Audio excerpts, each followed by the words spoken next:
और इस बीच ईरानी मुसल्लह अफवाज के तर्जुमान ने खबरदार किया है कि अगर ईरान के तवानाई के ढांचे को नुकसान पहुंचाया गया तो पूरे रीजन में यानी पूरे खित्ते में मौजूद अमेरिका और इजराइल की तमाम तवानाई, आईटी और पानी साफ करने वाली तंसीबात को निशाना बनाया जाएगा। इस बीच ईरान ने 6 बड़े मुतालबात भी इजराइल और अमेरिका से किए हैं।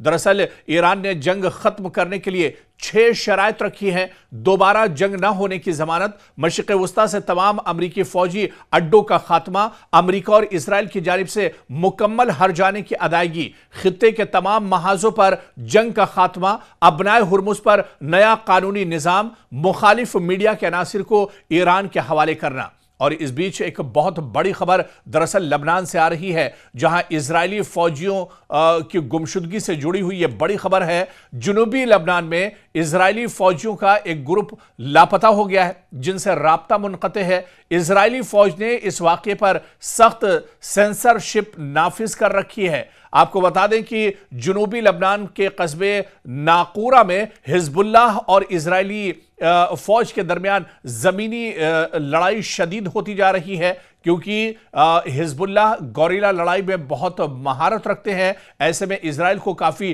परेशानियों का सामना करना पड़ रहा है। और इस बीच आपको बता दें कि इजराइल का काफी जानी नुकसान हुआ है। ईरान ने जुनूबी इजराइल के इलाकों डिमोना और अरात को निशाना बनाया है, जिसमें कई अफराद मारे गए हैं और तकरीबन 200 से ज्यादा अफराद जख्मी हुए हैं। यह हमले इजराइल के लिए जानी लिहाज से अब तक के सबसे घातक हमले एक तरह से साबित हुए हैं। और इस बीच एक और बड़ी खबर आपको बता दें कि अमरीकी फजाइया ने तस्दीक की है कि लुजियाना में वाक़े बारिक सिडिल एयरबेस जो जौहरी कमांड सेंटर है, इस पर 1 हफ्ते से ज्यादा अरसे तक नामालूम ड्रोन्स परवाज करते रहे, जिन्हें रोका नहीं जा सका है।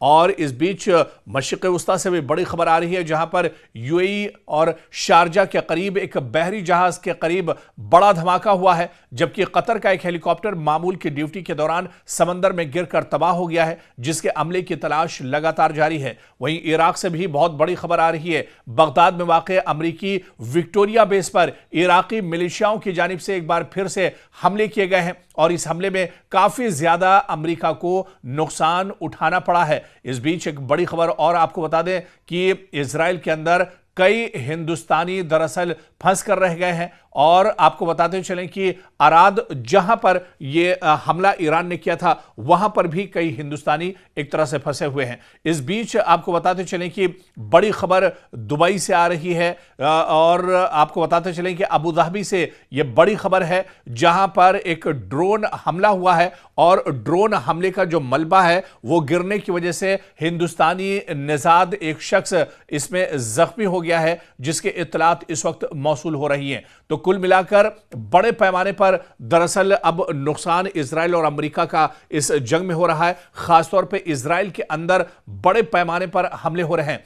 इस बीच मशरिक़ वस्ता से एक बार फिर बड़ी खबर आ रही है। मशरिक़ वस्ता के दरअसल कई शहरों में, कई ममालिक में ईरान लगातार अपने ड्रोन भेज रहा है, ड्रोन के जरिए से हमले कर रहा है। और बहरीन से बड़ी खबर आ रही है, जहां पर ड्रोन से ईरान ने हमला किया है। इसके अलावा यूएई से बड़ी खबर आ रही है, यहां पर भी ईरान ने निशाना साधा है। अबू धाबी से बड़ी खबर आ रही है, जहां पर ईरान ने निशाना साधा है। सऊदी अरब से भी कुछ इसी तरह की खबरें आ रही हैं। हालांकि सऊदी अरब से खबर है कि ईरान के ड्रोन को मार गिराया गया है, एक तरह से कर लिया गया है। और इस बीच बड़ी खबर, जो एक चौंकाने वाली खबर आ रही है कि अमेरिका का जो मिसाइल का स्टॉक है वो अब एक तरह से खत्म हो रहा है। और जो कंपनियां या फिर जहां पर मिसाइल तैयार होते हैं अमेरिका के अंदर, वो इतनी तेजी से मिसाइल तैयार नहीं कर पा रहे हैं जितनी तेजी से अमेरिका मिसाइल का इस्तेमाल कर रहा है। तो कहीं ना कहीं एक बहुत बड़ा झटका इस जंग को इजराइल और अमेरिका के बारे में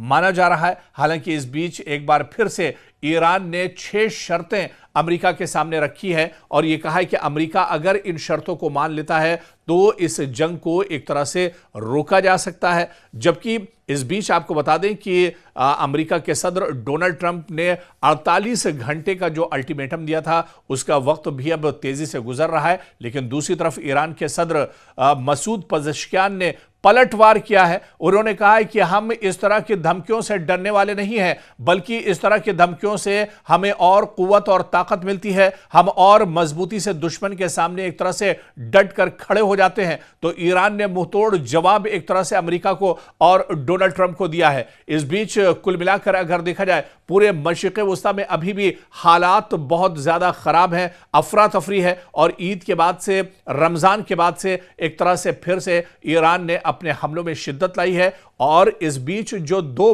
बड़े हमले ईरान की तरफ से किए गए हैं, एक डिमोना शहर पर हमला और दूसरा अराद शहर पर हमला, ये दोनों हमले अभी तक के ईरान के सबसे बड़े हमले माने जा रहे हैं, जिसमें इजराइल को बहुत ज्यादा जानी और माली नुकसान उठाना पड़ा है। खुद इजराइल के वजीर आजम बिन्यामिन नेतन्याहू ने कहा है कि यह हमला दरअसल इजराइल पर बहुत बड़ा हमला है। यह रात इजराइल की बहुत मुश्किल से गुजरी है, जिस रात डिमोना और अराद पर हमला किया गया है। डिमोना और अराद में तकरीबन 1-1.5 किलोमीटर के अंदर सिर्फ और सिर्फ तबाही नजर आ रही है। चारों तरफ मलबा ही मलबा नजर आ रहा है, घर टूटे बिखरे पड़े हुए हैं, लोग अफरा तफरी के शिकार हैं, लोगों में डर देखा जा रहा है। अभी तक दरअसल इजराइल में यह होता था कि जैसे ही खतरे का सायरन बजता था, लोग टनल्स के अंदर चले जाते थे, जेर जमीन जो गुफाएं बनी हैं वहां पर लोग एक तरह से सहारा लेते थे। लेकिन अब आपको बता दें कि इजराइल के अंदर लोग टनल के अंदर या गुफाओं के अंदर भी एक तरह से